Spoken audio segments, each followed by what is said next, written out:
Welcome to A-Level and AP Physics. In today's lesson, we will discuss a typical type of question on simple harmonic motion from March 2021 paper 4.2. In this lesson, we will discuss how to use A is equal to minus omega square x. We will also discuss why the time period of simple pendulum does not depend on amplitude of oscillations. For part A, the defining equation of simple harmonic motion is given, means this is the key equation for simple harmonic motion. And any simple harmonic oscillator has to obey this equation. In this equation, A is the acceleration, omega is the angular frequency, and x is the displacement. Question is asking us to state the significance of minus sign. Means simply what this minus sign is telling us, or why this minus sign is in front of omega. Let's try to understand this one with the help of spring mass system. Let's say we have one spring, so this is one spring and this is unstretched, and we attach one mass in front of this spring. So this one is the mass, we can say this is capital M, and spring has no mass. Our assumption is that spring has no mass, and we apply force on this one and we stretch this spring mass system to this new position. So we can say this is new position. So now you can see here, this system has displacement. We displace this one by this amount. We can simply say this one is x naught. So this is the maximum displacement. So this is amplitude of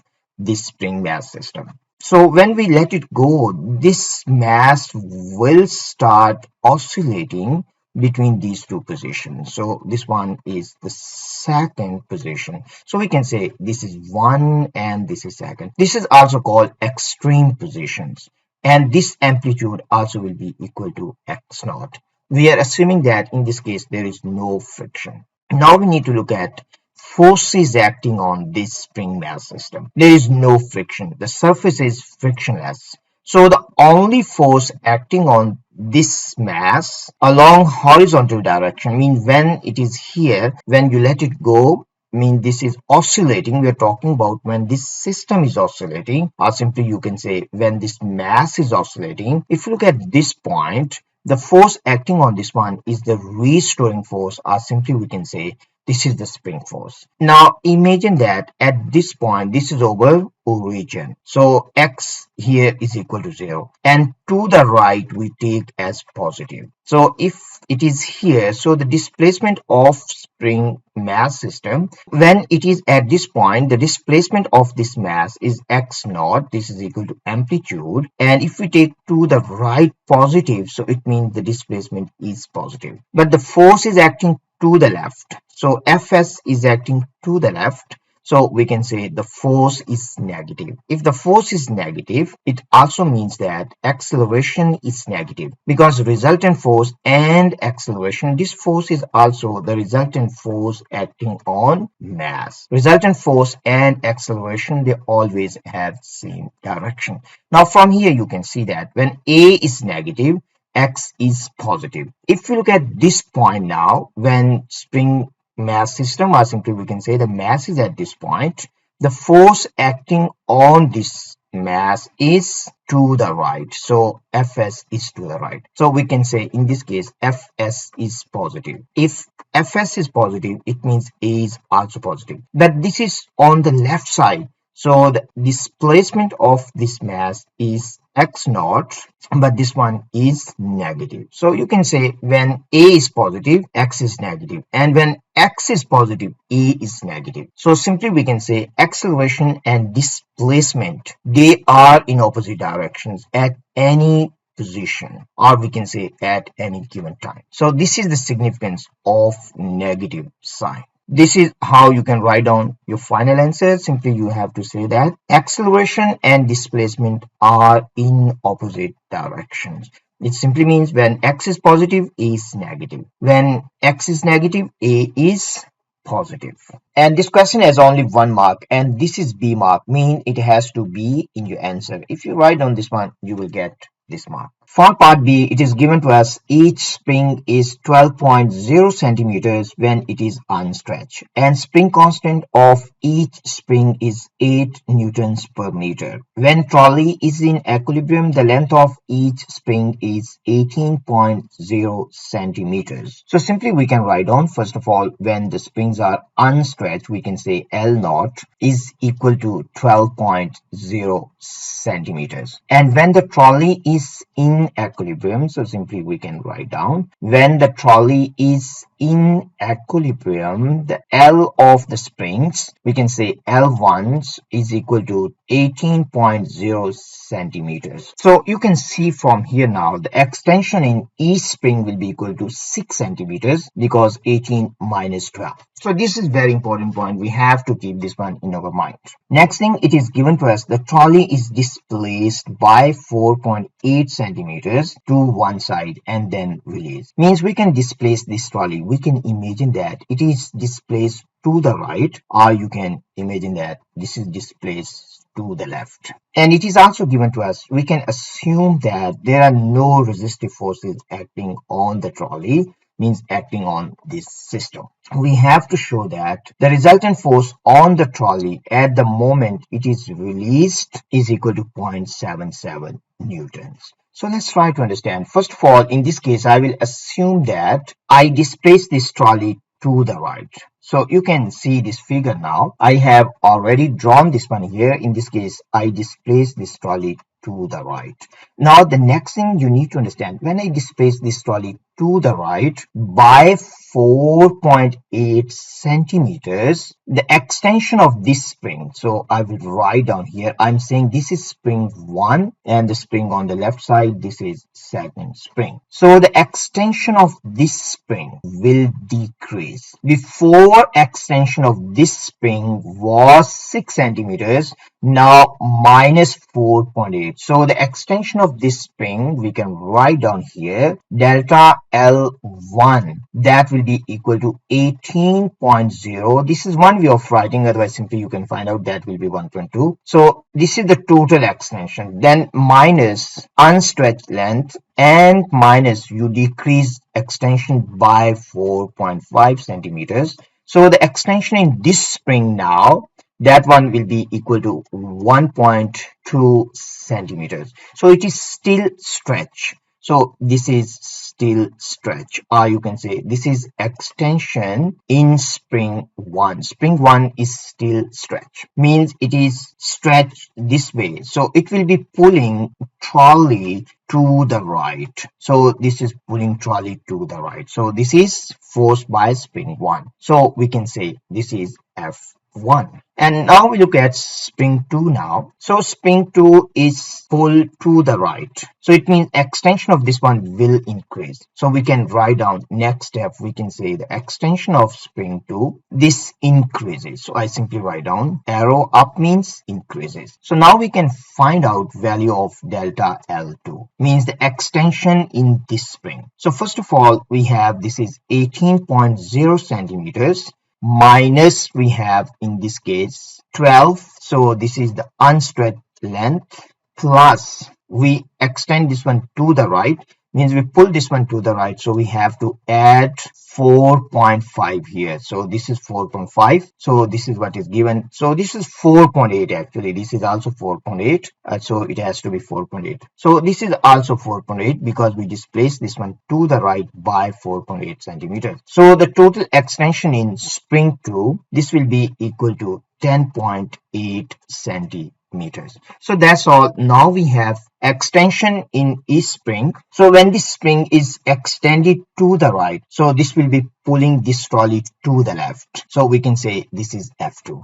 For this question, we need to calculate the resultant force, and our answer has to be equal to 0.77 Newton. So how we can find the resultant force? So resultant force simply is equal to the net force acting on this trolley. F2 is bigger because extension is greater, so we will take to the right, means to the left we will take positive. So this force is bigger, so we will take to the left positive. To the left positive we will take, so let me clean this one to avoid any confusion. If we take to the left is positive, so this force is positive, and we have to add these two forces, and force F1, this will be negative. So simply we can say in this case F2 minus F1. F2 minus F1, so how we can calculate F2? F2 simply will be equal to spring constant times extension in spring 2 minus K times extension in spring 1. Now the value of K, we can take simply K out because K is common. So this is delta L2 minus delta L1. And the value of K is given. So we have K is equal to 8.0 newtons per meter. So this is value of K. Delta L2 we have. Delta L2 is 10.8. This is in centimeters. We have to convert this one into meters. Minus, we have extension delta L1 that is equal to 1.2 centimeters. We have to convert this one into SI units. So we multiply with 10 to negative 2. Now, if we solve this one, our final answer will be 0.768 newtons. So this is the resultant force. If we write down this answer up to 2 SF, our final answer will be 0.77 Newton. So this is the answer, and this is what question was asking us to show that resultant force is equal to this. I hope it is clear to you. Only the difficult part of this question is extension. So this spring is stretched, still stretched. This is also stretched. When we displace this trolley to the right, extension of this spring 1 decreases and extension of spring 2 increases. So this extension decreases, that's the reason we have subtracted 4.8, and extension of this one increases, that's the reason we have added 4.8 here. So that's all. This is what we need to understand. Very important question. For the second part, the mass of the trolley is given. This is equal to 250 gram. We need to calculate maximum acceleration, where we have calculated maximum resultant force. So simply we can say that F net is equal to A, means M times A max. We have calculated already maximum value of resultant force, that was equal to 0.77. Now question is asking us to calculate maximum acceleration. So simply we can say this one is equal to F net maximum. We have already calculated maximum, so we have to divide by mass. So F net maximum is 0.77 newtons and the mass is 250. So if we divide this one by 1000, we will get this is 0.25, and our final answer in this case will be 3.07. Given data has only 2 SF, so our final answer also should have 2 SF. So we can write down our final answer. This is 3.1. So 3.1 meters per second is the maximum acceleration of the trolley. For the next part, we need to use our answer in 2 to determine the time period of the subsequent oscillation. So we can simply start from A max. So we can simply write down A max. This will be equal to amplitude times omega square. We are just ignoring negative sign. We are talking about magnitude, so we don't need negative sign. From here, we can find out omega. So omega simply will be equal to A max, means maximum acceleration, divided by amplitude of oscillations. And we have to take the root of this. So simply we need to plug in values now. We have calculated A max. We will be using 3.07. The exact values we have to use, not approximated values. So that's the reason I'm using 3.07 instead of 3.1. Yeah, we have to divide by the displacement. So displacement of the oscillations, mean the maximum amplitude was 4.8 centimeters. So we have to multiply with 10 to negative 2 because 4.8 was given in centimeters. So we have to convert into meters. Now if we solve this one, our final answer will be 8.0. So this is 8.0 radians per second.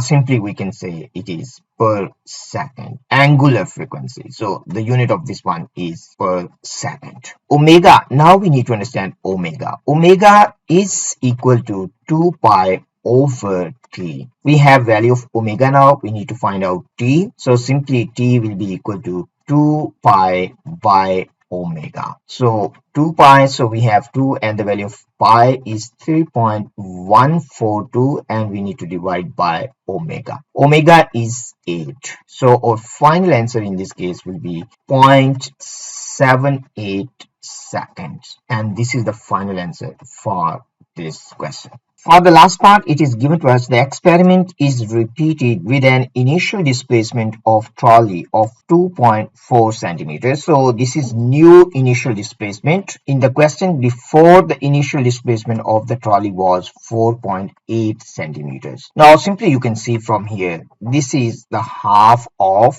4.8 centimeters. So this is 2.4 and this is 4.8 centimeters. Now displacement is half, means initial amplitude is half. Simply we can start from here. A is equal to minus omega square x, and from here we can find out A is directly proportional to x.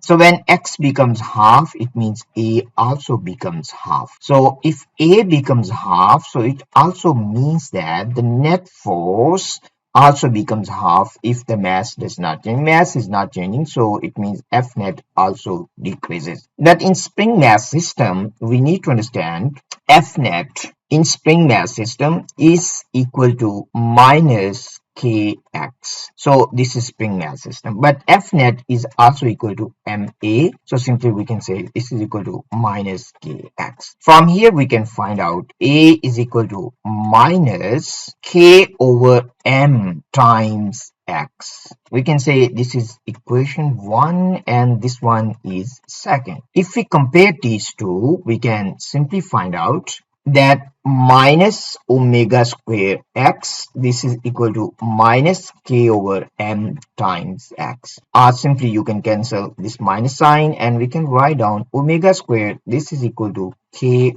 over m. Or we can say that omega is equal to root of k over m. So this is k over m. So omega is depending on k and m. So if x change, omega does not change. Omega is also equal to 2 pi over t. So from here we can find out the time period of oscillation. This will be equal to 2 pi over omega. So we can plug in value of omega. Omega is equal to root of k over m.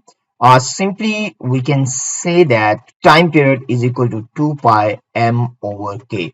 And this is how we can calculate time period of spring mass system. As time period of spring mass system is depending on mass and spring constant. So it is independent of initial displacement. So simply we will say in this case, there will be no change in period of oscillation. So no change in period. So one thing we can write down. And the second we can write down is, we can write down as time period as t is equal to 2 pi m over k. So time period is independent of initial displacement. So is independent of initial displacement. So that's all what we can write down for this question.